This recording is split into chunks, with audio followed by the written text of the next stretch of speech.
now tuned into the Hustle Reset Podcast with your host, Mike Bandz. Yo, what it do, what the business is right now? Y'all tuned into another episode of the Hustle Reset Podcast. I am your host, Mike Bandz. Listen, some people post their highlight reels, others live their healing out loud. Today's guest, she ain't hiding behind no filters. She's giving her real life, the kind of woman that's not trying to fit a title or a box, just trying to grow through what she's gone through.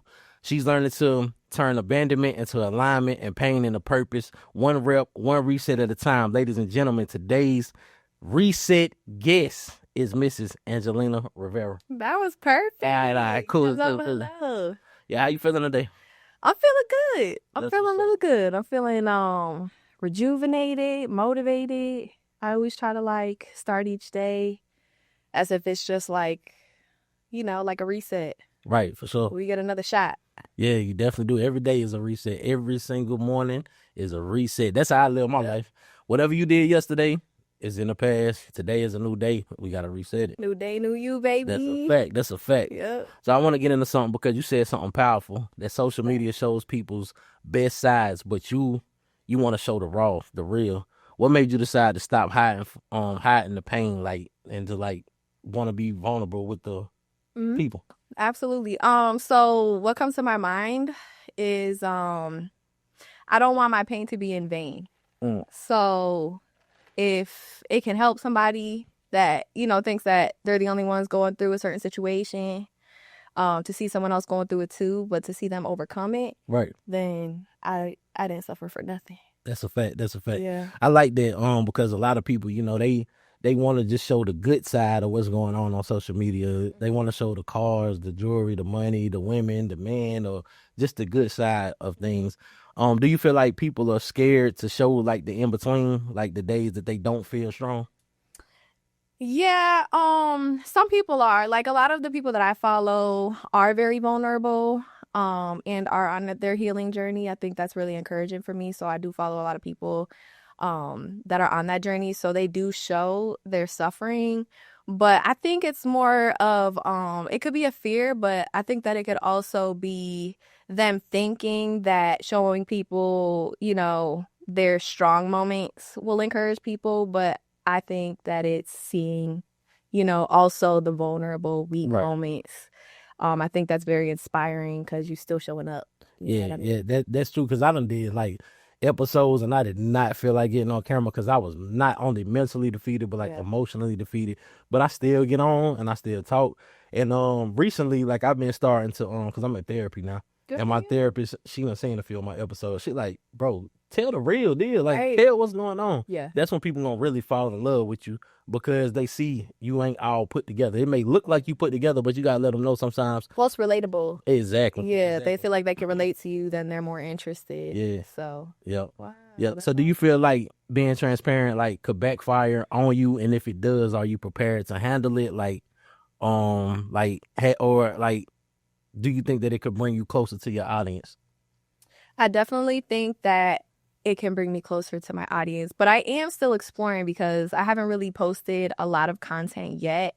But the other day I actually tried to record a very vulnerable moment for me, a moment that my heart was hurting excruciatingly, and I was just I gotta move through this literally. I gotta, stretch, do some yoga, but just allow the emotions to flow. Right. And I was just you know what, this could really encourage people. Yeah. And I recorded it. I just pretended that the camera wasn't there, and I was if I use it, I use it. If not, I don't.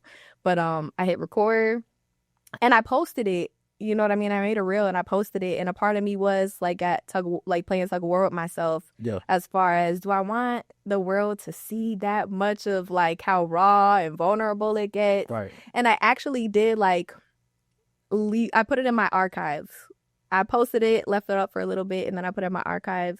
But just until I kind of I don't know, I guess I have to feel more comfortable. It's gonna take me time. Yeah. It's gonna take me time. Because I got stuff I be posting and I let it sit and I be like, you know what? Let me take this down. But those are the gems, though. I feel like that. I don't know. I don't know. Nah, because I don't never if it's a vulnerable moment, I leave it up.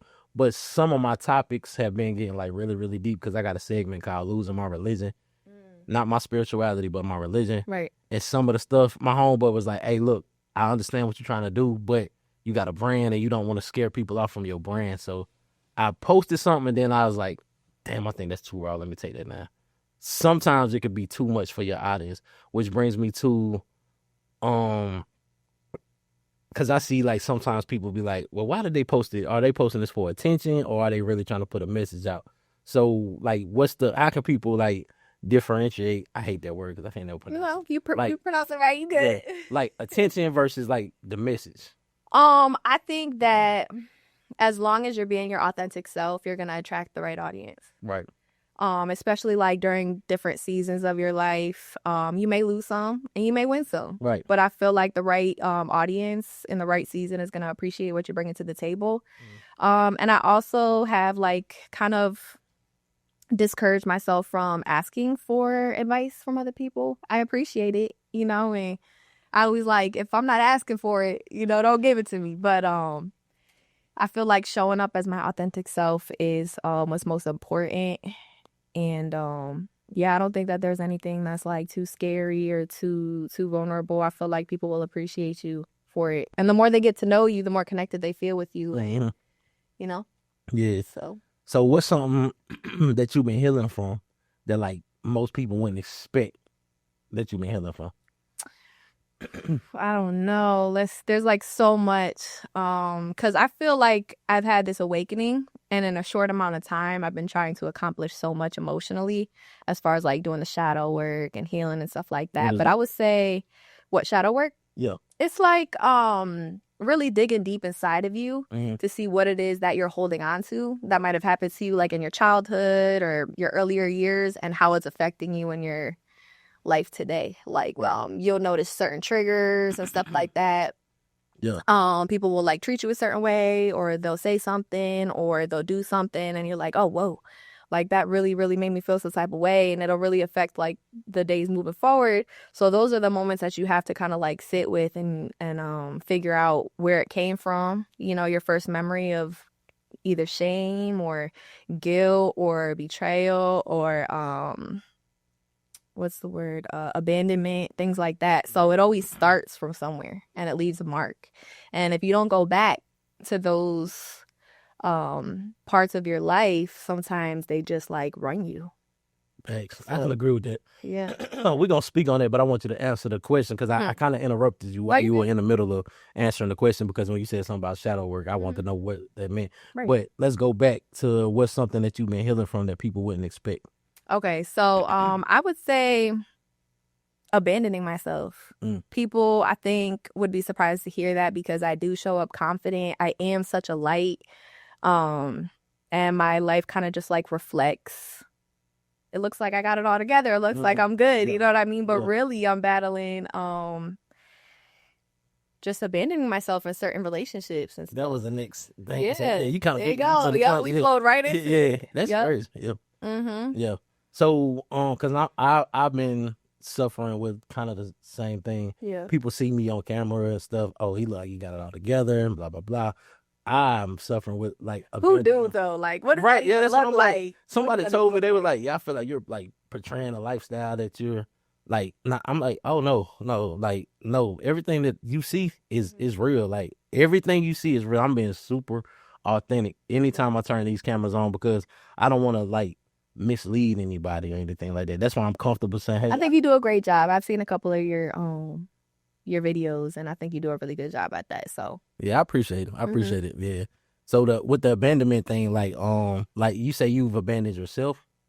So what does that mean? What is that? So you know how everybody's like, oh, you need to love yourself and you need to start showing up for yourself, and then you sit there and you're like, okay, what does that look like? And why don't I just automatically do that? You know what I'm saying? And I feel like when we stay in situations or like relationships that don't serve us, and they actually are like taking from our light, we kind of like betray ourselves and we abandon ourselves because we want to be accepted by people, or like we don't trust our ability to let go, so we panic and we just kind of like show up and try to make try to fit.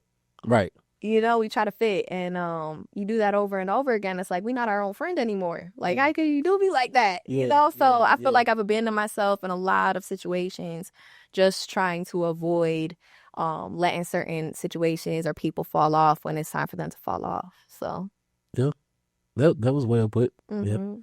Letting people fall off when it's time for them to fall off. It could be hard to let that type of relationship go or friendship go because it's so familiar, and that's why I feel like people hold on to that, because not necessarily because they like being like in that situation or like the pain is like rush familiar, and I don't want to start over. Like, why is starting over so hard? Because starting over means like killing the old you. You know, like I can't take you with me. I know we've been through a lot of things together. You've taught me so much, but I gotta leave you here because sometimes our head just hits the ceiling. And it's just like once your head hits the ceiling, and then want to grow. Right. And you can't, you know, if you want different results, you can't be the same person. You can't show up as the same person. So it just letting that version of you go. And then you'll watch, like, once you let that old version of you go that benefited other people, they start to treat you differently.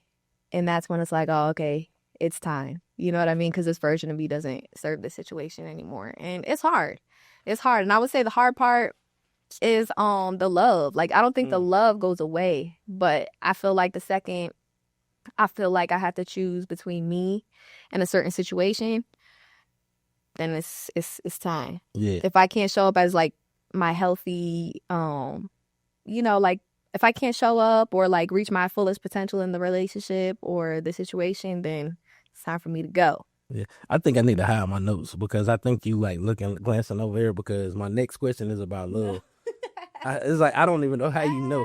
It's funny. So, like, do you ever catch yourself loving people harder because you scared that they'll leave? I don't know if it's that I love them harder. I think that it's that I try to show up, you know, for them in a way that keeps them comfortable. And if they're comfortable, then maybe they won't leave. But if that's like hurting me, I'm like, dang, I can't even do it anymore. All right, so I like I said, you in my phone right now. So how do you not overgive when you want the love to stay? Acceptance. Accepting what? The fact that like it's even the fact that you even have to overgive. You shouldn't have to do that. That's a fact. You know what I mean? And I like that, like, stop fighting it. Yeah. The second you stop resisting, and you accept it, there's actually like this overwhelming calm that takes over, and we don't expect that to happen. It's like the panic comes in the resistance, us wanting it to go our way and stuff like that. And I just feel like the second that you're just like, okay, yeah, you give yourself that space to just, you know, breathe through it. Okay. I'm still in the midst of it. You know what I'm saying? Like, even family relationships, friendships, like it shows up in a lot of areas in my life. Yeah. So I don't think that it's anything that I'm just going to like get over. And you know what I mean? It's just stuff that will resurface. It'll continue to happen as you grow. Yeah.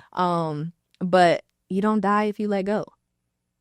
That's a fact. You don't die. That's a fact. Yeah. Yo, you never know what's going to happen when you let go. It could be something totally different and better for you on the other side when you finally just let go. And it's hard in those like beginning stages. Oh, like, I don't even care what it looks like. I want it right now. Hell, I just dropped an episode, I think the day before yesterday. I like, I just came up out of a dark place because I finally let go. Like, I finally let go. I know. And when I did, I'm like, oh shit, I feel good. Right, the resistance. You let go of the resistance. You let go of trying to control. And once you realize, hey, it's out of my control, like this is all bigger than me, then I guess like that's when the calm comes. Facts. So what's one thing that you had to unlearn about love and heal properly? This is gonna sound cliche, but loving myself. Like, if I don't love myself, I can't attract what it is that I deserve and what I'm really wanting. You know what I'm saying? Like, you could point the finger and be like, hey, you're not showing up for me in the ways that I need you to, or, you know, the ways that I deserve. But if you're not showing up for yourself in those ways and feel like finding that safety within you first, you're always going to feel abandoned. You're always going to feel taken advantage of. And it's just not going to feel good. And it's not, you can't be pointing the finger. It's you. Like, if you're not showing up, then you just, that security, you're not going to feel that. Yeah. Yeah. So. Do you date yourself? A coffee shop sometimes, every now and then. Not enough. Yeah. Not enough. But I am definitely going to start. Yeah. I think that's very important. Yeah, I frequently date myself. I love being by myself. Like, that is my peace. That is my safe place. Yeah. I go to the movies by myself. I go to the bar, eat by myself. Like, I pop in my AirPods, watch a little podcast, the Hustle Reset podcast. I be watching myself. That one. Yeah. But, I just really date myself. Like, I'm not afraid to go anywhere by myself. I go out of town by myself. Like, yeah, like, so. That I haven't tried yet. Like, traveling on my own. Yeah. Like, I don't have a problem. I'm not opposed to showing up and going out to eat or doing things by myself. It doesn't feel like unfamiliar or uncomfortable. Like, I can do that and have a good time, bring a book, whatever the case is. But I feel like there is a certain level of like safety you have to have within yourself to travel. Yeah, I mean, well, as a female, you do. Because, y'all got to worry about a whole different type of thing, which we're not going to talk about on here. Yeah. Well, we'll talk about it later. Yeah. But, females, y'all definitely have to worry about it. But men, we could travel by ourselves and just show up anywhere randomly by ourselves without having to worry about the horrors of the world. Yeah. But y'all have to worry about a whole different type of thing. Like, that's true. Yeah. That is true. So, but I don't know. I got a cousin. She'll go out the country by herself. Like, yeah, that's a little intimidating. Yeah. But I mean, I guess she got the love of God and the trust of God and ain't nothing gonna happen. I admire that a lot. Admire that a lot. Maybe one day I'll get there. Yeah, I feel like you will. Yeah. I'll dabble in it. The thought is nice. Just slow steps. Like, go to Charlotte by yourself. Yeah, and then exactly. Yeah, just ease your way into it. Yeah, exactly. Yep. So I want to make a transition. Do you got any final words for this segment?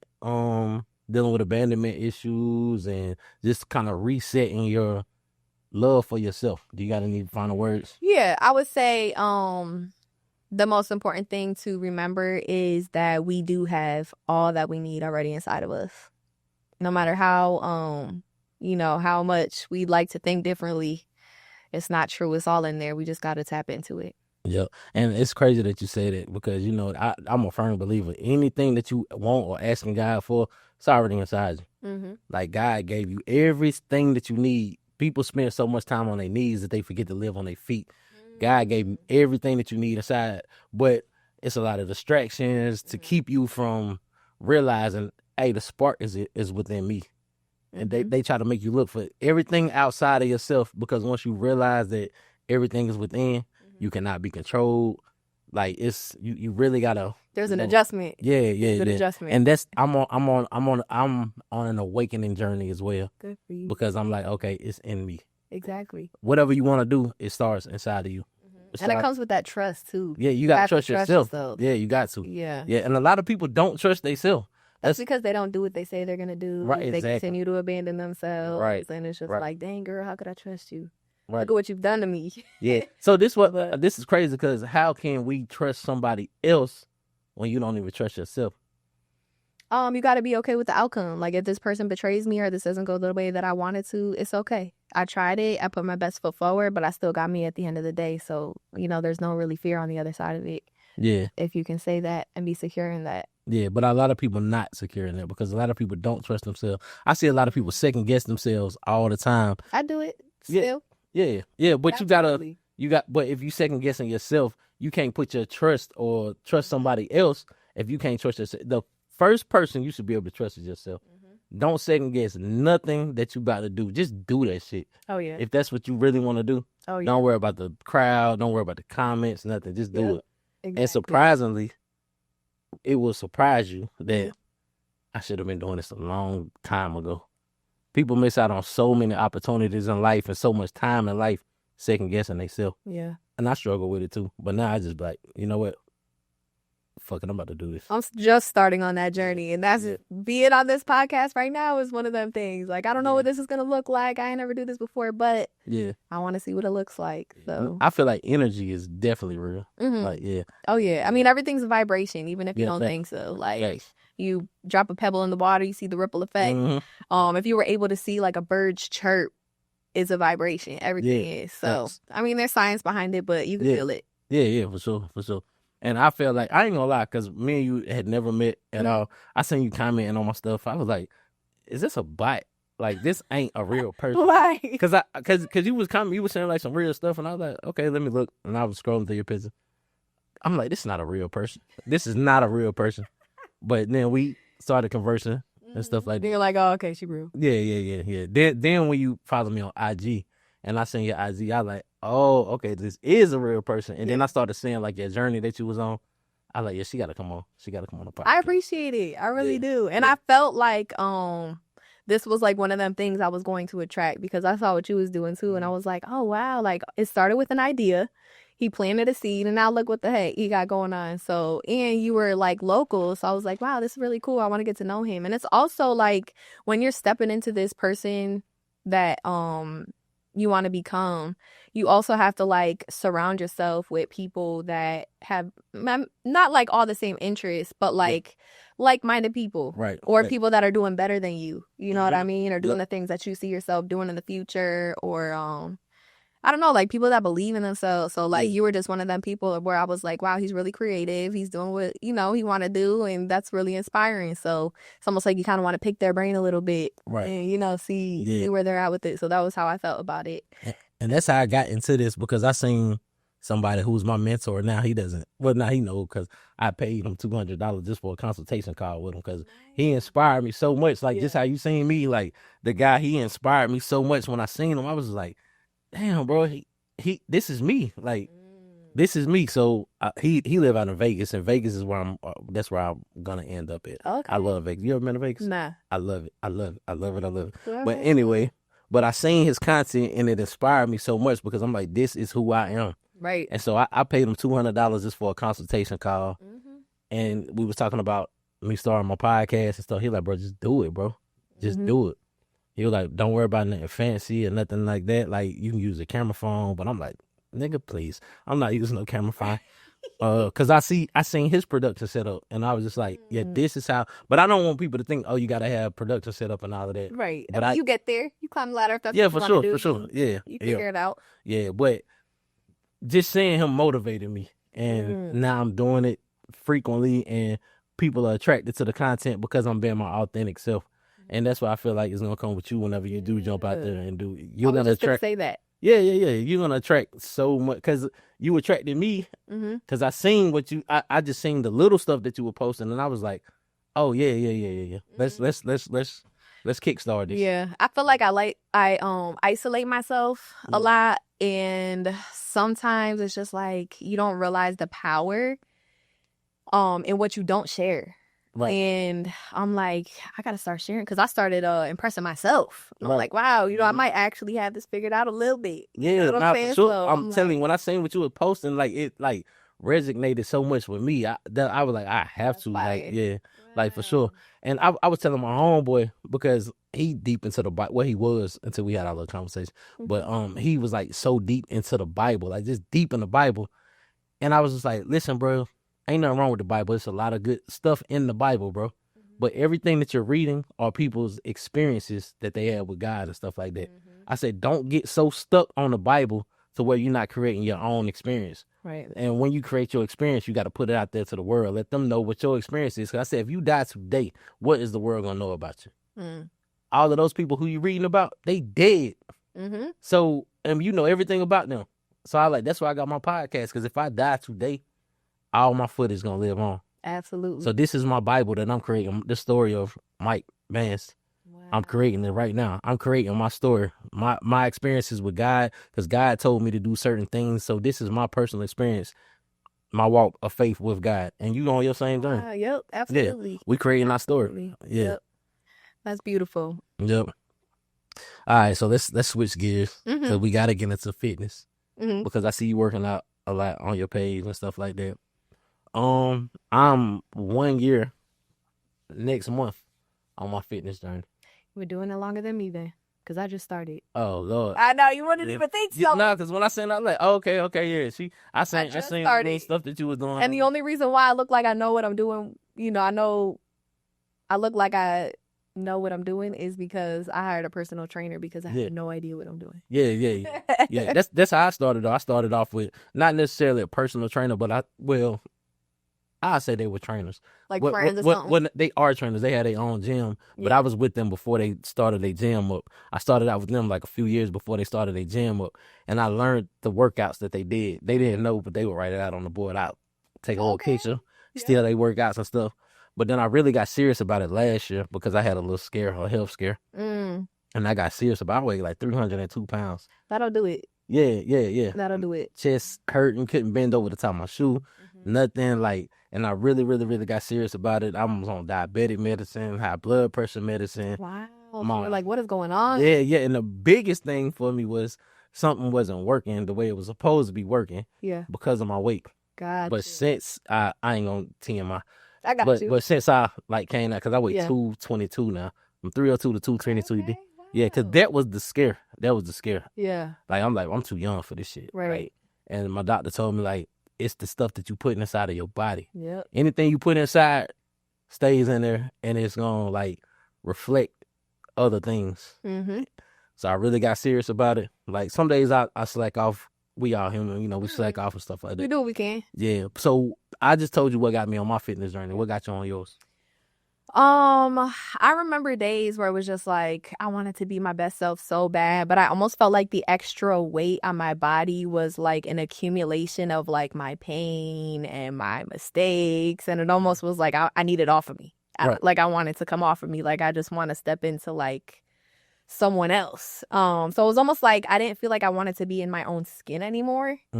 And I'm like, okay, well, where do I start? And it was really like I guess cranberry juice was like a big, what do you call it? A big guilty pleasure.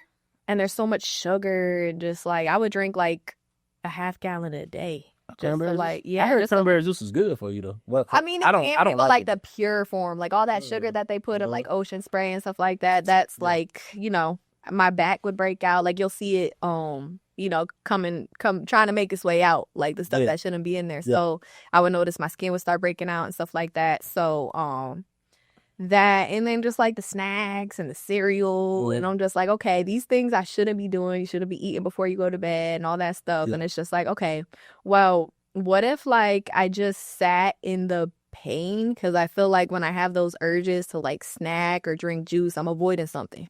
So I'm like, okay, what is it that I'm avoiding? And the only way to figure that out is to sit in it, sit in the discomfort and allow it to teach you and allow it to show you, instead of just like running to something to like get rid of it. So that was kind of where I was at with it. And once I started, doing that and like really pushing myself not to reach for the chips or not to get the cookies or whatever the case is, I started, noticing that I was losing weight and my skin was looking better. And I'm like, oh, okay, like I don't want to go back. You know what I'm saying? So what can I do next? Like I appreciated my progress and I wanted to keep going.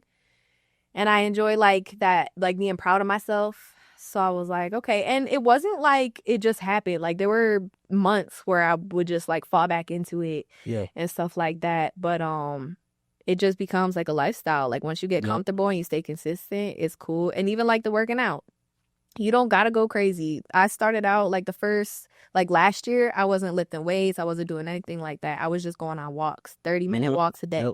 And that's really where the trust within myself came. Like if I could do something that I say that I'm gonna do consistently for a long period of time, I'll start trusting myself. And then at that point, your confidence grows. So I was just like, all right, every day, 30-minute walk, you know what I'm saying? And then the days that I didn't do it, even though you don't want to beat yourself up for falling short, you should also hold yourself accountable. So I would just be like, oh, okay, today I didn't do what I said I was going to do. So now we got to start over. So one thing that I did to hold myself accountable, I started recording my stuff and started posting it. On my old Facebook page, I deleted it. I don't have that page no more, but I would hold I was like, all right, today is day one, and I posted. And I was like, yo, follow me on my fitness journey, post it. And I wasn't showing out, bragging. No, I have to post this so people can hold me accountable. Because like, now I ain't see you post today. Well, shit, I had a hangover. It's important. Yeah. It So, is. but after a while, I'm like, okay, I don't even need this accountability thing no more because it's my lifestyle now. Like, so I work out every single day, and some days I go hard, some days I just be like, I'm just gonna walk today. Right, but Yeah. you show up anyways. Yeah, You do something. you show up. Yep. Yeah, and that's still a win. Yeah, it's definitely a win. Like, I know the most important thing is walking. Like, walking is like Just getting your heart rate going. Yeah, it's better. It's better than running. In certain cases, it's better than running. So yeah, like, and then you have time to, like, think and stuff like that. Yep. Yeah. Absolutely. And a lot of times, like, I would always need music or something to, or like a motivational video or something like that. But then I'm just like, all right, let me just go on this walk without it. Let me see if I could just, like, be present. You know what I'm saying? Instead of trying to distract myself. It's painful at first. Oh, it's like, it's boring. It's because you in your own head. You like, okay, well. Like, when is this over? Yeah. Yep. You don't want to go on that second lap because you're like, dang, this was really time go by slower. But yep. It's discipline, though. It helps. Yep. So how has fitness, like, helped reconnect with yourself mentally and spiritually? I have a lot more energy now.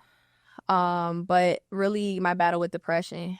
I feel like how I feel afterwards, I try to cling on to that because I could be having the worst day of my life and I'm just like, this day can go to shit.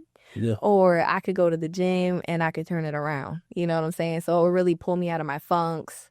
Yeah. And there was never a day that I think that I left the gym that I didn't feel better than when I walked in there. So that encouraged me to keep going. That's crazy because my next question is, have you ever had a workout so emotional that it turned into therapy? I would say stretching is one of them things for me. Like, I stretch. I try to stretch before and after I work out and stuff like that. And it's the tension that we hold that you don't realize until, like, you stretching and stuff like that. Yeah. That you're like, dang, like, I'm holding so much, and I just feel like working out is a release. So I would say in the beginning of my workout journey, to realize, like, how much tension I was carrying in my body and how tight my muscles were and stuff like that. It got a little emotional for me because I was like, wow, like, I feel like I'm starting from the bottom. Right. But you're almost so proud of yourself when you get to where you want to be. Yep. That it's just like, if we didn't experience that, level, we wouldn't have been able to appreciate, where we're at now. So yeah. And I don't know, I got some type of mental thing because my goal was to get down to 225. If I can get down to 225, I'll be good. I'm at 222 and it's like I want to get down to 200. Like, yeah, I don't think you're ever satisfied. Like, I had this conversation with my brother one time because he was, like, real into, like, lifting. Like, he still loves the gym, but, like, he was getting real disciplined about it. And we had discussed the fact that, like, are we ever really happy or, like, satisfied with where we're at, or Yeah. I would just not even think of the numbers anymore. That's what my homeboy. So my homeboy was like, bro, stop stepping on the scale. Yeah. He was like, bitch, how do your clothes fit? I like, oh, they fit very well. Like, cause I'm able to work. Cause I had bought, like, I had ordered, like, a whole bunch of, like, designer clothes and shit. Yeah. And I was so pissed when they came because I couldn't fit none of them. Now they fit big on me now. Wow. And he was like, bro, that's how you measure. He's like, bro, stop stepping on the scale because you're going to, like, psych yourself out of going to the gym because you're not going to go because you're going to be like, oh, damn, this not working. He's like, how's your heart? Are you on your pills? Are you on the medicine? I like, you know what? No, I'm not on my medicine no more. Like, my blood pressure. How do you feel about yourself? Yeah, right. And I feel very confident now. Like, so the gym has definitely built my confidence and my eating habits have changed. I eat one meal a day. Sometimes, like, on the weekends, I do 2 meals a day, but Monday through Friday is 1 meal a day. And I thought that was going to be the hardest thing ever, which it was. At first, right? Yeah. But now it's like, shit, you don't even need all of that because you're not giving your body time to digest the food from yesterday. When you eating 3 meals, 5 meals a day, your body doesn't have time to fully digest all of the meals. By the time it digests another one meal, you piling another meal on top of it. Yep. So appetite control is really how the gym is cool. The gym is like 10% or maybe 20%, and then diet is like 80%. I feel like I don't know the numbers, but yeah. But that let me know, okay, I can be disciplined because food is like one of the biggest drugs. Sugar, all of that. They say, or you just work with yourself. Like it may not be, like, for me, I know that snacking is important to me because, like, it it's a thing. Like, I enjoy it thoroughly. So instead of reaching for like the goldfish or the chips or whatever, I get watermelon or I cut up some fruit, put it in a big bowl, keep it in the fridge. So when I do have those moments, at least I'm reaching for something that's nourishing my body. Yeah. So what is your goal? Because you're not a big person. So... My goal, okay, so I want to be the best that I could be. I want to be ripped. Like, I want to have abs. I want to have muscles. But really, it's only because I want to show myself that I could be as great as I want to be. Like, I could just, you know, like, I can achieve excellence. And that might change. You know what I mean? Yeah. But I don't know if you've ever heard, but Andy Elliott, he's like a motivational speaker, automotive sales trainer, but he pumps me the heck up. I be watching his videos all day, every day, and he's just like, if you're not ripped, you're not pushing hard enough. But it's just like the thought of challenging yourself to achieve the things that like you or maybe other people in your life don't think that you can do. Yeah. And it's not like an unhealthy, you know what I'm saying? Like, it's not like, oh, I need abs or I'm not going to be good enough. It's like, I want abs because I know that I can achieve that. And abs is a representation of discipline, because they say abs don't start. You don't see abs because you doing crunches and sit-ups. You see abs because you stand your ass at the kitchen. So that is a representation of discipline. Right. I'm not going for the late night snacks. I'm not reaching for the chips. I'm reaching for watermelon. Like, that is what abs is a representation of. Yeah. So I feel you on that. And it wasn't even all that. It was like, at first, when I was heavy, I was just like, you know, I just want to lose 10 pounds.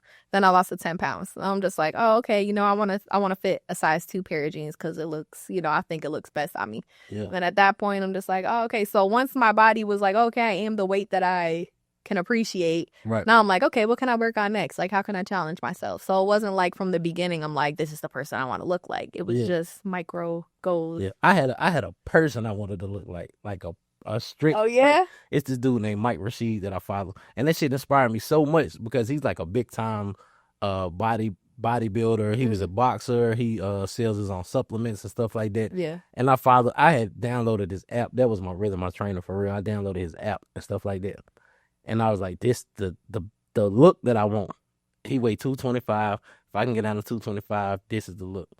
I did it, got down to 225, but I still ain't got the look. Right. Because people's bodies are built different and they retain certain things differently too. But what inspired me though, I posted something.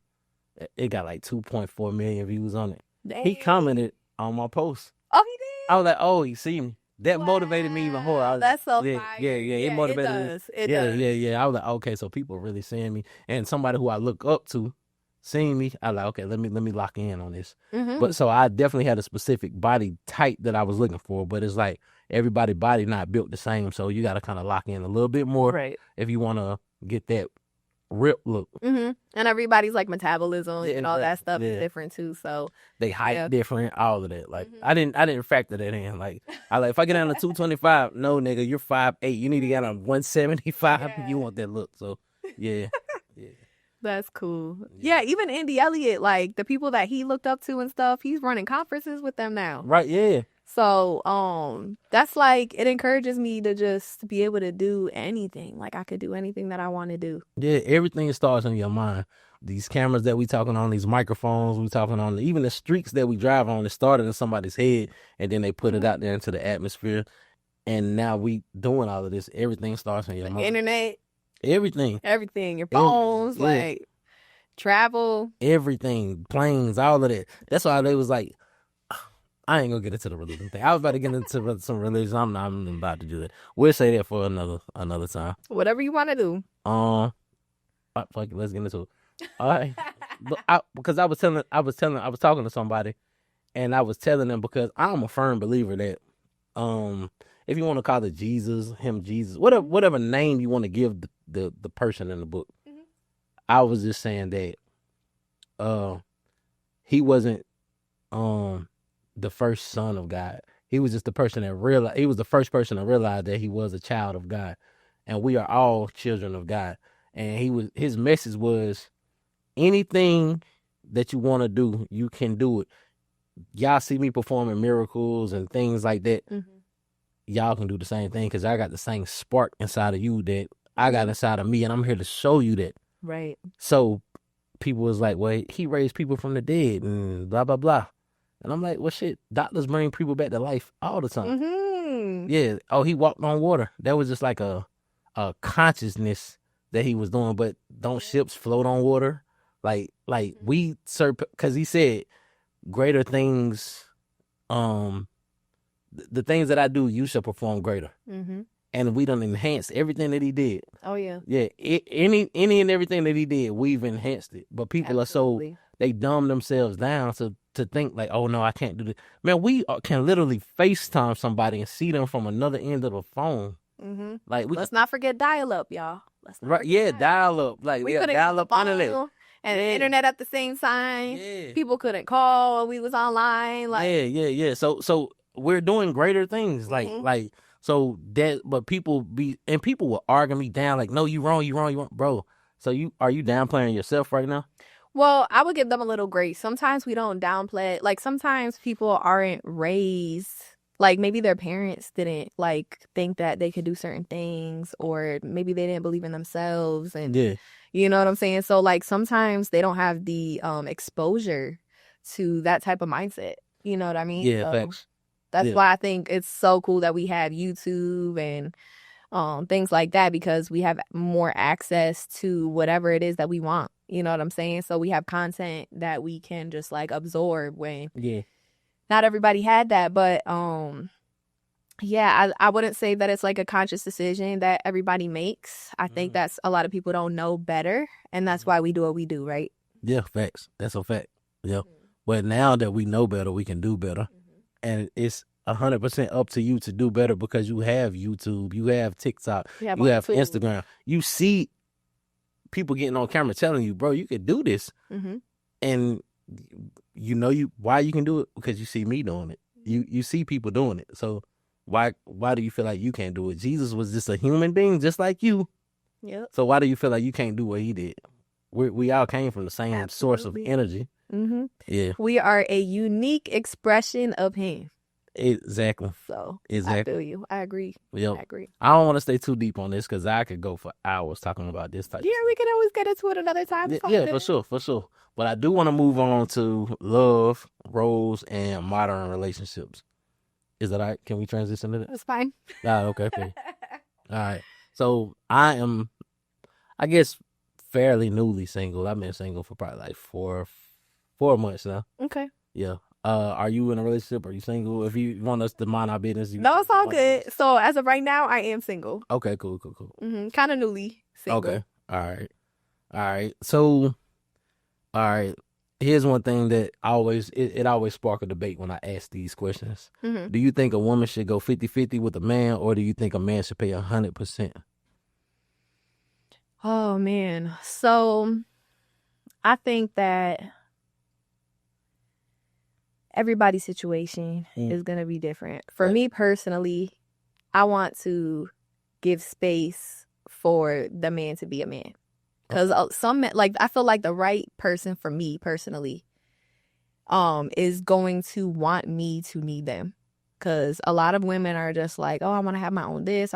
That's fine. And that's, that's something to, be proud of, to have your own stuff. But I feel like the man should be handling things, but that doesn't mean don't go work. That doesn't mean don't go follow your dreams. That doesn't mean show up as, your best self and, reach all the goals that you want to reach. But it's just like, do it because you want to do it. Don't do it because you have to, like, you shouldn't be in survival mode as a woman. I guess that's where I'm trying to get at with it. You know what I mean? I think you should be able to do what it is that you want. So you mean you shouldn't, if you're with a man, you shouldn't be in survival mode? No, I feel like he should be the foundation, and Right. I feel like you can build off of that. But I also feel like you have to be a woman that builds him up. Mm-hmm. You know what I mean? If you're not building him up, if you're not speaking life into him, if you're not encouraging him, if you're not being his peace, as long as he's your peace, you know what I'm saying? If you're not showing up for him in the ways that you should be, and you're not getting the results that you want, that's different. But I feel like as long as you're showing up healthy for each other, and you're both being, the best version of yourselves, I believe that the man should be able to hold it down, and the woman will build off of that. That's a fact. Yeah. Okay. So what does partnership mean to you, like financially or like emotional balance? So it's kind of hard to say for me financially because I've never shared finances with a man. But I would say partnership is like friendship. You know, like I just feel like every partnership is we're put on this earth to find our best friend and to enhance each other. That's a fact. Yeah. Yep. When you find that right person, because it'd be hard to find that right person. It'd be so hard to find I that know. person. Some people don't. No, That's why I'm saying some people don't, and that's okay. Because I know like people that are older and they still are single. But I feel like a lot of times when people are older and they're single, they had that right person, but they overlooked that person because they had their bar set so high. And now that they're older, I'm still single. Now they're trying to lower the bar. No. You've already passed that point. You already missed out on your person because you were too particular with caught up in the type that you wanted. Now that you're ready, you done got through your little phase. Now you like, okay, I will deal with this type of person. Yeah, but that person not gonna deal with you now because they surpassed you. Right. I think that what comes to my mind is that just be the best that you can be, and it'll come. It'll come. Like it'll align. I feel like as long as you're not trying too hard or whatever, and it's not like your number one priority and you're your number one priority, and you're doing that work on yourself and you are becoming the person that you want in your life. Yeah. Because you also have to have something to bring to the table too. That's a fact. So if you're not like a healthy person and you're not working on your mental health and, you know, like I feel like our bodies and even our environment is a reflection of how we feel inside. Yeah. So I don't think that it's fair to not be all the things that you would like in a person. Yeah. So let me ask you this. You're talking about tables and stuff. What do you feel like you bring to the table? That's a good question. I feel like I bring unconditional love to the table. That's a lot. I bring safety to the table. I feel like I am a person that is safe to love. And I feel like as long as you have that, you know, and I'm trying my best to be, you know, my highest self. And I just feel like that's all you really need to bring to the table, you know, so that they can come and they can, y'all could just build something together. Right. There's a lot less drama and heartache when, like, you both realize that it's not 50-50. You bring in 100-100. I like that. That's a dope answer. Because most women, I am the table. But I've heard that. I've heard that but too. And I can understand that because, you know, there'd be a lot of super moms. They holding it down. They either working, they making sure the house is clean, they cooking. Yeah, but you're a super mom for your kids. What about mine? Can you be a super mom for mine? Right. Like, you're a super mom and you're super in your world. But when you come to my world, the stuff that you do for you and yours don't have nothing to do with me and mine. So you are the table in your situation. But what about in my situation? Right. I mean, as long as the person is a healthy person. As long as you're trying to be healthy. Yeah. You know what I'm saying? And you're open-minded and you're humble. I feel like that's not too much to ask for. Yeah. Okay. Yeah. So nobody's ever asked me what I bring to the table. Yeah, what do you bring to the table? I bring stability. Okay. Emotional, financial stability, and I'm easy to talk to. And I bring education to the table as well. I bring open conversation to the table. I bring challenge to the table because anything that we was taught to believe, we're going to challenge it. So you bring you to the table. That's what it sounds like. I bring me, yeah. That's it. That's it. Yep.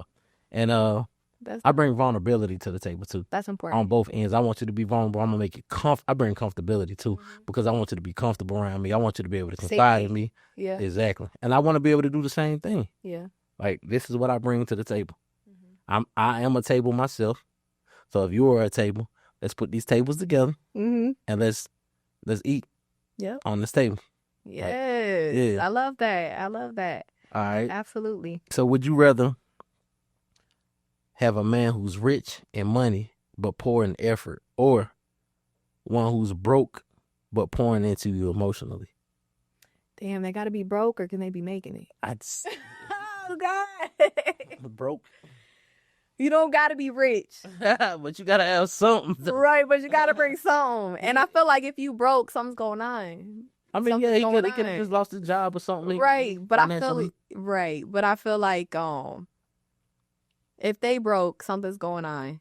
And if you really love that person, as long as they putting in the effort to be better, I'm not gonna completely cancel them out.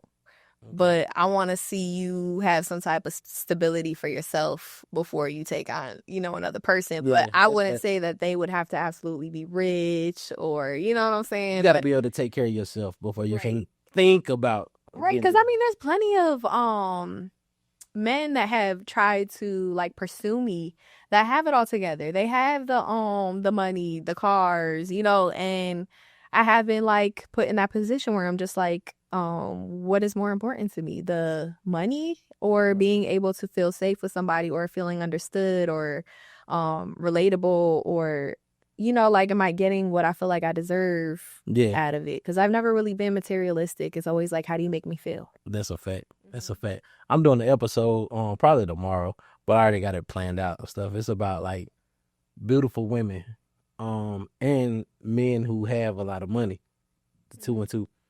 Other than the looks and other than the money, what are you bringing to the table? Because I want somebody, I don't give a damn. If you look good, that's cool. That's a bonus. But I want to be able to sit down and have an intellectual conversation with you. If I can't gain nothing from the conversation, a pretty face ain't going to be, it's not enough for me. Yeah, you're going to look good on my arm, but when we talk, like, damn, I'm not. Well, what does self-development look like to you? You know what I'm saying? Like, for me, I try to get my 5 pages in a day. Like, I'll just grab a book. It doesn't have to be the same book. Grab a book, 5 pages. Or if you are going to scroll for hours, right? You're going to, suck in all this content. What are you learning about? You know what I'm saying? Because if you're not pouring into yourself, there's really not going to be anything coming out of value if, Yeah, I don't want to talk to you about, what's the latest Diddy news or what's the latest. What's the weather looking like today? Yeah, no, let's talk like our conversation that we having now. This is a nice intellectual conversation. Mm-hmm. We ain't talking about nothing celebrity, nothing. We talking about emotions, and you giving me intelligent answers. Like, it ain't just the basic, the bare minimum answers. Like, and we talking real about fitness. Yeah, like that's what attracted me. When I seen your page, that's what attracted me. I'm like, okay, let's talk about it. Let's lean into this. Yeah, because I feel like the world need to see this. Mm-hmm. Like, yeah. And that's encouraging to me because I do second guess myself. Like, am I? Because if I could just change one person's life, if I can make one person believe in themselves, you've done enough. Because that one person that you change may change the world. Mm-hmm. That one person. Yeah. Because you never know who that person is or who that person could turn into. Mm-hmm. That person could be the next president or anything. You could just sit back and be like, I was the spark. Mm-hmm. Yeah. And I feel like Kevin Gates was definitely one of them people for me. I would watch his videos. Like, I barely ever listen to his music, but when his like podcasts and stuff like that started popping up, I would listen to them, and that's how I really I'm familiar with him, is through those type of things, because I would say that he encouraged me like during the beginning of my journey to really like learn myself, be unapologetic, go at my own pace, be in tune and align with the things that I believe in, not trying to fit in anybody's box and stuff like that. So though, there are a list of people that I appreciate for being that for me, because it's the mindset shift. It's definitely a mindset shift. Mm-hmm. And I can agree with you because I seen Kevin Gates' growth. Mm-hmm. And I love the growth. Like what he used to look like and how different and just like manly and sophisticated. And this is the crazy thing. I'm going to go back to my guy, Mike Rashid. Okay.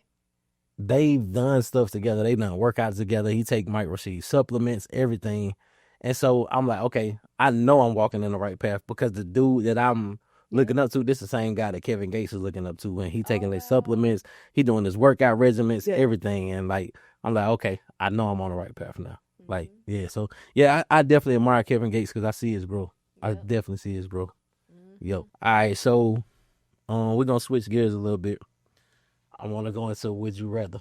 Okay. You ready? Yep, I'm ready. All right, so would you rather relive your hardest lesson or forget your biggest heartbreak? Ooh, forget my biggest heartbreak. Wow. It's too much pain to carry. It's too much to carry. Nah, for sure. Yeah. I think I would. I ain't never really had my heart broken. So I would probably have to. I would probably have to relive my hardest lesson. Okay. Yeah, I try not to put myself in a situation where I could get my heart broken. Yeah. Yeah. Well, you did a good job then, because damn. Because damn, I mean, I feel like females are more like. No, you know what? Let me retract that because I was about to say some stupid shit. I know I'm saying I'm stupid. Rewind. Yeah, because I know men that's definitely not had their heart broken. I don't know. I just think the way my pops raised me, he raised me to not be emotionally attached to certain things. Secure. Yeah, we just gonna say not give a fuck. Okay. Yeah. I'm not gonna say secure. Yeah. And the way my mom kind of raised me too, she kind of raised me the same way. So I didn't really have to deal with heartbreak too much. Although I have been in situations where I was like, damn, I'm gonna miss that person. Yeah. But it's gonna be all right though. Yeah. Yeah. So your heart's not broken, it's just hurting. No, not even hurting. It's just my feelings is a little. I got you. I'm in my feelings for a second. I got you. But then I wake up, I go to the gym, take a little shot, I'll be all right. Yeah. Yeah. But my heart has been broken from a family member though. Right. Not necessarily from a relationship, but a family member has definitely broken my heart. Yeah. But those are the toughest ones. Yeah, especially when it comes from a close family. Yeah, absolutely. Yeah. I know what that feels like. Yeah.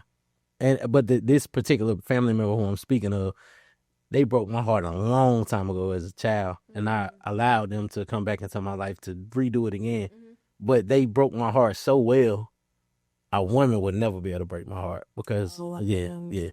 But, I appreciate them for that. Right. Yeah, I definitely appreciate them, yeah. But I fought them too because certain women that come in my life, it'd be hard for me to open up and be vulnerable with them because of the heartbreak that I was exposed to so long ago. Yeah, so you got to be careful. Yeah. But that's why I never really had my heart broken by a relationship. So I guess it's like a... Well, I hope you don't ever have to experience it. I don't want to, but I don't want to be the heartbreaker though. I don't want to break anybody's heart, which I know I've done that a few times because I wasn't able to let my guard down. Yeah. And that's why it's just like all this that we talking about is so important because it's where it starts. You know what I mean? Like if you don't want to be the heartbreaker or if you're not trying to attract these, entanglements that, are hurting you, hey, you just gotta do the work so you can set the boundaries so you know how to show up. So. Yep. How do you show up though? Like as a...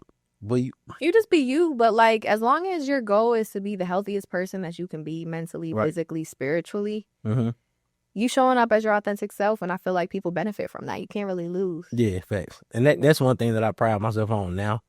Like within the past year, I've been nothing but my authentic self. Getting into situations with females or business relationships. Right. I tell you what it is up front. And it's up to you to choose if you want to get in business with me or if you want to, whatever. It's people appreciate that too. I don't know if they do. People people should. People say they appreciate that, but they were like, bro, why are you so honest? Because I have to be. Because I need you to know what's But it might trigger something inside of them. Yeah. You know what I'm saying? Like sometimes it's intimidating. I think lying is people are so, they've grown accustomed to believing lies so much to where lying is the new norm. Being lied to is the new norm. It makes them comfortable. I'd rather make you uncomfortable. I try to stay as far away from those people as possible because I have been in situations like that and it is normal for them. Like it's a reflex. Yeah. And it's like, bro, the deception, I can't handle it. I guess that's the biggest betrayal for me is like someone that is out to like deceive me. Right. That's a fact. Yeah, because it's like, damn, you've been plotting this the whole time? Or was this something... Who are you? Yeah, right, yeah. Yeah, that's like, why... reintroduce yourself right now. Right, yeah. That's why I just tell people up front, hey, this is me. Like it, love it, hate it. Yeah, whatever. Like, this me. Yeah. All right, so would you rather cry in the gym or cry in the club? The gym. Do you even go to the club? Nah. I could probably put on, like, 2 hands how many clubs I've been to my whole entire life. 2 hands? I mean, Well, I was a young mom. I was a young mom. Like, I had my daughter when I was 17. So, yeah, I mean, I didn't really get to, and my kid's father was never like a support, really. yeah, So I was stuck in the house, and like, my family was just like, this is kind of like a decision that you made, so we're not gonna make it easy for you. You know what I mean? So I didn't get to really do all that. And that's okay, because I feel like I'm so different. And I probably was like, before I became like, before I kind of like tapped in to like mental health and spirituality, I was very naive, and I was very like susceptible to danger. What do you mean? Like, just people like we spoke about, Yeah. that'll try to manipulate you into like giving you everything they want and leaving you absolutely empty. Like, I've been robbed. I've been like robbed emotionally, or like no, like really robbed for real. Oh god. You know what I'm saying? Like, being too trusting and just like, so I think that it was the safest thing for me to stay in the house. You know what I'm saying? And then, as I got older, it's like, that's not something that everybody does. You know what I'm saying? Like, I like the club. Oh yeah, there's other ways of having fun, like certain events, and you know what I'm saying? Like, I'm not against it. It's just me personally, that's not something that I really do. Like, I'll go to the bar and I'll grab a juice because I don't drink, but I'll go to the bar to be able to interact with people, to network, to just like engage. Yeah. So yeah, that's dope. I'd rather cry in the gym because I feel like it's a healthy release. You know what I'm saying? All right. So would you rather cry in a Rolls Royce or in a Honda? Do you understand the Yeah, I would I'd rather, dang.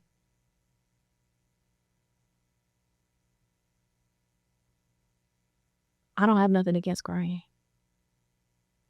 I'd rather have a Rolls Royce. No. Go ahead. Get a little deeper. Explain a little bit further. Understand. Would you rather cry with the man who's let's say you own a Honda. I don't know what kind of car you own. Honda Pilot. See, I know Honda. I got my 3 rows and shit. All right. So would you rather cry in your Honda from a heartbreak, like a man that's done broke your heart? Are you crying in your Honda? Or would you rather cry with a dude who drives a Rolls Royce, flying you out first class, and you just living a life that you always want to live? My Honda, because it's mine. I like that. I like that. I like that. Keep it. That's cool. I like that. Mm-hmm. All right. Would you rather date someone who matches your energy or challenges your peace? Okay. What do you mean, like, challenges your peace? Like, how do you resemble chaos? Yeah, I mean, if they're challenging your peace, like what is challenging your peace look like? If you're at peace and I'm challenging it, what does that mean? I don't like it. So would you rather date somebody who can match your energy? Yeah, absolutely. But what is your energy though? Healthy energy. All right, so would you want somebody who matches your energy or challenges your peace? Matches my energy for sure. All right, cool. Yeah, I'm the same way. I'm on the same way. But the question before, I would rather cry in a Rolls Royce. Yeah? For sure. Why? Because if I'm crying in a Rolls Royce, that means that I'm in a position to have a bag. And I'm going to cry in that Rolls Royce, and I'm going to take the money that I'm getting from this situation. I'm going to flip that shit to infinity and beyond, to where I never have to deal with you again. And then, yeah, you can cry because I done peeled out. I done got everything that I needed. I done learned everything that I needed to learn, every lesson I needed to learn, and I done ran up a bag. So I'm going to cry in this Rolls Royce because not only did I learn heartbreak from you, but I learned how to get some money from you too. And I appreciate you. Now I'm finna buy myself out of this deal. Period. But if you crying in a Honda, what happens next? You gonna still be in a Honda? You can still get the Rolls Royce. Huh? You can still get the Rolls Royce. On your own accord. On your own accord. Right. You're like, let me take everything I can from this. Hell yeah, shit. I thought I was getting so it wasn't for nothing. Nah, look at Cassie though. Like, yeah, she you know, she cried, but hey, she well off right now. She got a husband or whatever she got. Yeah, I can understand that. Yeah. I mean, because we're going to go through our trials and tribulations anyway. I'd rather go through rich trials and tribulations and deal with that, because I done dealt with some crazy stuff and didn't get no money out the deal. Right. Let me get some money out the deal. Let me get some financial security and stability out the deal. Yeah. I don't want to get my heart broke and still not have nothing to show for it. Let me have something to show for it. Yeah. So, yeah, let me cry in this Rolls. Right. Okay. Yeah. I see you. Yeah, I mean, that's just my opinion. Would you rather love someone who's not ready or lose them and find yourself? Lose them and find myself. Okay, I'm saying. Yeah, would you rather go 50-50 emotionally or 100-0 your way, 100-0 financially? 50-50 Okay. emotionally. Yeah, I'm saying. Would you rather find love on social media or in real life? I don't think it matters too much to me. No, I don't, because love is love. I don't think, because I've seen very successful relationships come from online, and in person. So I don't think that it matters too much. I never got into a relationship like social media. I never met somebody on social media and like, yeah, this is my person. Like, I've seen it successful and I've seen it crash and burn. So I feel like it doesn't really matter. Okay. I'm about to ask you something, but before I ask you this question, I gotta go back to something that I seen you post. I seen you had a stuffed animal named Emily that you got from your grandmother. Yes. All right. How significant is that? Is it significant because what it represented, or is it significant because the person who gave it to you? So here's the thing. The significance doesn't come from, I thought it did come from who gave it to me, because she told me that my father got it for me, and I believe that. So it resembled a gift from him, like something I could touch, because I was never able to be in his presence because he was in prison my whole life. So it was my way of being able to like reach him without being able to reach him. But what I learned was, I guess I was having like a hard time coping with it. And my mom would always call her, be like, hey, I don't really know how to handle this, but like she's having a really hard time and stuff like that, like missing him. And I guess she just like went to Toys R Us and she got the teddy bear, and she was just like, all right, well, I'm gonna send this. We could tell her it's from him and all that stuff. And man, How did you learn that truth? because I told him, like, when I was able to talk to him as our adult, I was like, yeah, I still got Emily, remember her? And he was like, no, baby, I'm sorry, I have no idea what you're talking about. And I was like, oh, wow. So at that point, I was just like, she doesn't mean any less to me. She got me through those moments of like, needing some type of love that I couldn't grasp. But yeah, well, what's worse though? What? What's worse? Like, I'm okay with it. It got like it did what it needed to do for me, because it wasn't until I was an adult that I found that out. As a kid, it probably would have crushed me. As an adult, I can handle it. So I'm glad that I found out later. Get through. I'm okay with it. Yeah, because it still resembles that. I don't know, like that part of my life. So it still resembles him and stuff like that, and it came from like the fact that I loved him deeply, and somebody was just like, yeah, well, let's give her this to comfort her, and the fact that it got me through is still very special. So I don't downplay that. Facts. So is your grandmother, she's still here with us? She is, yeah. All right, so I wanted to, I always build up for the question. So would you rather have your grandmother's wisdom or your younger self's fearlessness? My grandmother's wisdom, because I feel like there's so much of it. Because both of my grandmothers have been through so much, like, wow. So, I just feel like I probably would not be who I am today if it weren't for the two of them. They're my two favorite people, and I feel like I'm so strong because of what I've seen them go through and I've seen them overcome. I feel like I could do anything. If y'all could do that, if y'all survived that, I could do anything. Facts. Yeah. I'm gonna ask you something. I got two more questions. When I finish these two, be like, don't forget you gotta ask me something. Okay. All right, okay. So would you rather be known for your strength or for your softness? Ooh, that's tough because they're both very important to me. Can I say both, or do I have to pick one? If you drank, which you don't, if you say both, you would have to take a shot. Okay, my strength. All right, cool. My strength. Why? Because it takes me to the next level. I feel like they could both take you to the next level. Yeah, I mean, I appreciate both, but like my softness didn't always benefit me. Yeah, and your softness may not have you doing a podcast or right. want to do. Exactly. Okay. All right, I can agree with that. Yeah, I would rather be known for my strength too. Because my strength done got me out of some dark ass shit. Right. And out of my soft ass shit too. Because sometimes when you're in your software, it's like, sometimes it doesn't benefit you. You know, sometimes it does the complete opposite. So it's just like strength, we can't lose. Facts. So if And I had to this choose, it'd be that. All right, now this is a deep question. Okay. And I know you don't take a shot, but if you say both, you're gonna have to Okay, I'm take a gonna pick. I'm gonna pick one that. shot. There's so many nets, man. Or it might be the same net. Who knows? It's okay. I'm good. All That's right. what bothering me. This don't forget I gotta ask you a question Yep. after this. All right, so this the realest one. I'm gonna start asking all my guests this. Okay. Would you rather give advice or finally take your own? Take my own, because I just had a conversation. I forgot who I was talking to about it, but there's something called moral authority. And if you're not doing what you say, like what you're telling everybody else to do, like when you're encouraging everybody to be their best selves or to show up, you know,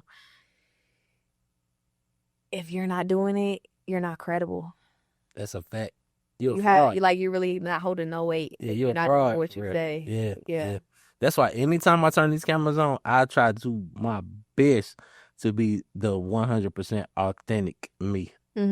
Because it's like, what the fuck are you doing? Right. Why are you even here? Yeah. Like, you have to, because at any time the rug can be pulled from up under you. You could be exposed, whatever. It's like, nah, bro, we're going to keep it real. If I'm going through, because I'm a business owner, so sometimes I have a lot of money. Sometimes I don't have no fucking money. Yeah. It's like that. Yeah. But I mean, it is what it is. See? Yeah. Like, now I'm in a good space, but like a few months ago, I was fucked up. Like, negative dollars on my account. Man, but it makes you appreciate, you know what I'm saying, when it's good. Yeah, you know what I'm saying? It pushes you harder. So yeah, but I was still shooting podcasts, like when shit going on. Yep. That's the strength in me. Exactly. That's why I rather show my That's strength. important. Yeah, because I was still able to push, and I was going through some fucked up shit. Like, yeah, I could cuss now because we like an hour into it, so we can we can monetize it now. So yeah, I wasn't sure if we could cuss. I think I cussed one time. Nah, we can cuss like as long as it's like deeper into the episode. But like the first like 5 minutes, like YouTube be they got some little AI shit. Yeah. All right, so we finna get into some quick time questions. Like, don't forget to ask me the third question. Oh, I'm glad you said it because I was about to forget. What is your nationality? I'm Puerto Rican. You're Puerto Rican. But fun fact, I don't know Spanish. I know. I could see that because you don't have an accent. I'm from up north. What part? Connecticut. Connecticut. Waterbury, Connecticut. Okay. How long you been in North Carolina? About 3 years. What made you move here? New beginning. I feel like I was in a very dark place. I had been there for most of my life, and it got really safe in my neighborhood. So, and I lived in the projects. And hold on. You said it got safe in your neighborhood? Unsafe. Oh, I thought you said my bad. No, it got really unsafe in the neighborhood that I was living in. And like a young boy got stabbed coming off the school bus. And I just felt like I couldn't, I can't stay here. So I felt like I had to go. So I forced myself, because I did have the security of living in the projects. Like, they were going based off of my income. Yeah. So I left that sense of safety to just, I'm gonna figure it out. So I had a little Honda Civic. I had a U-Haul that I connected.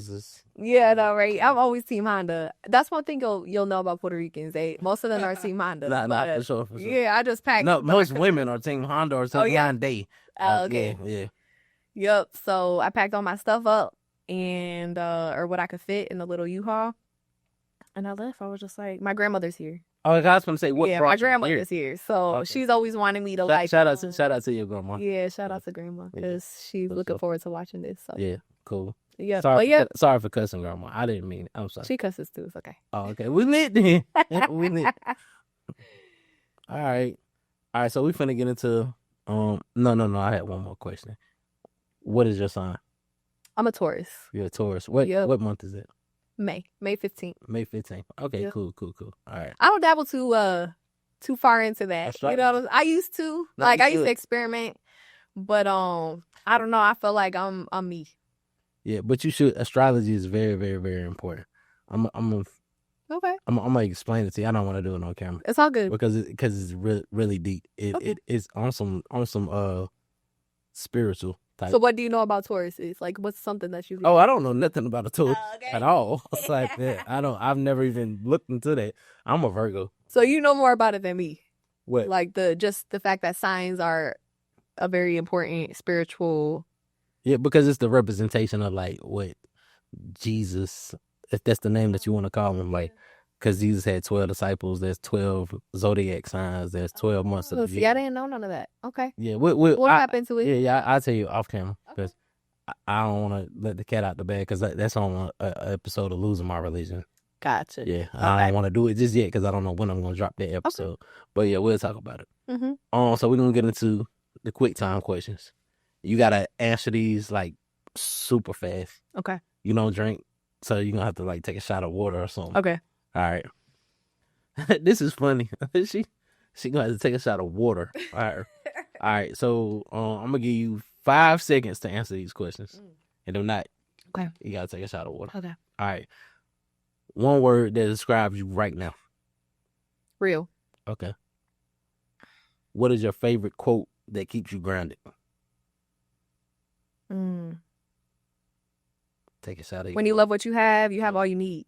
Okay. You made it. You made it right there. All right. What is your biggest red flag in dating? Take a shot of your water. Okay. Mine is lying. Lying, okay. That's mine. Now that you done heard mine, what's yours? What happened? I say now that you done heard mine. Shoot. Talking about themselves. I hate that. Like, bro, relax. You gotta relax a little bit. Talking about themselves the whole time. Yeah, you gotta relax a little bit. What's one thing that you would never tolerate again? Not accepting their truth. Okay. The moment you realized you were enough.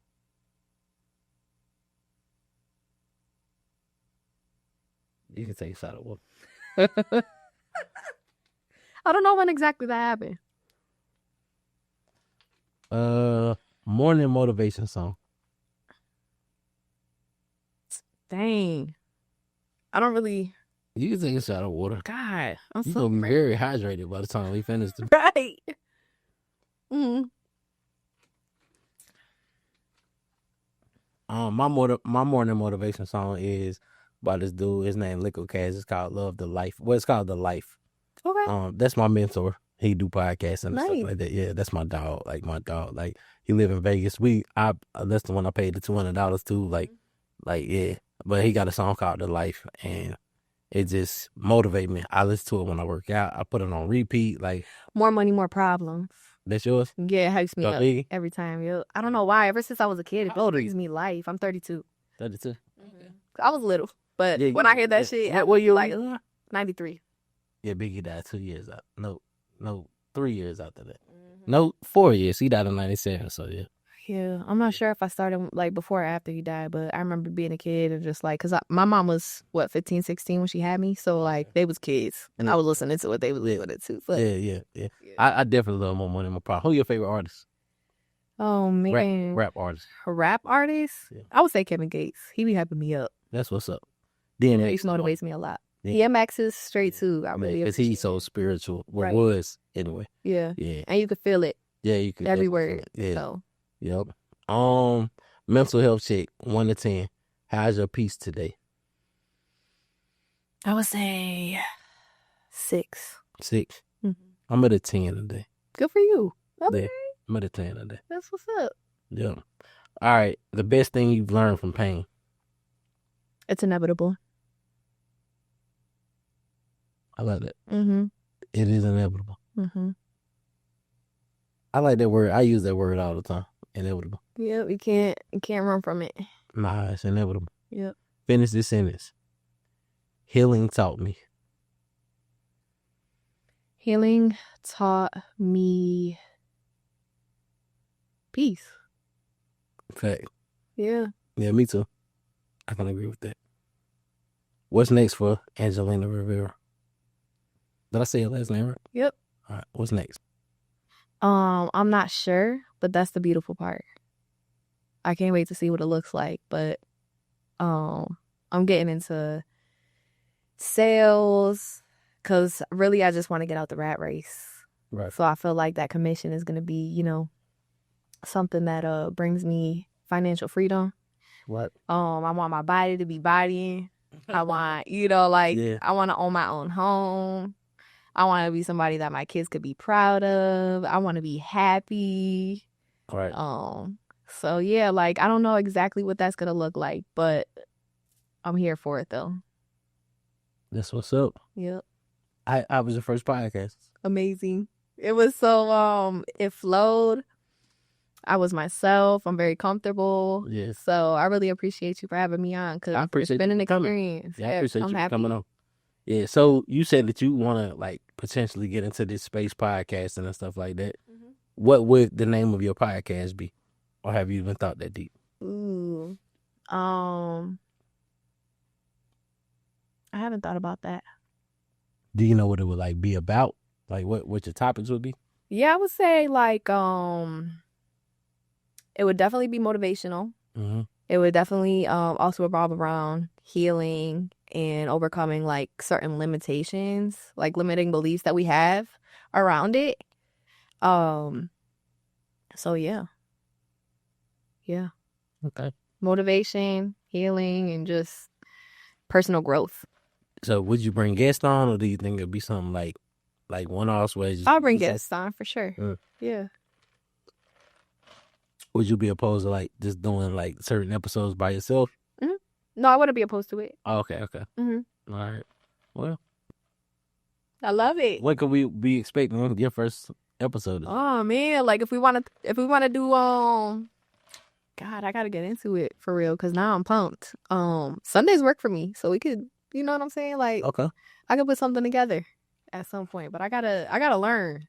It's like, you can want things and not think that they're, like, achievable in the moment, so you kind of leave them on the back burner. But now I'm like, oh, okay, we doing this. No, yeah, you here, Doing it. you live, you lit. Hey, okay. So yeah. It's the pressure. This the pressure. The people out, y'all get in the comments. Yeah. So they'll put it out. I'm excited. I'm excited too.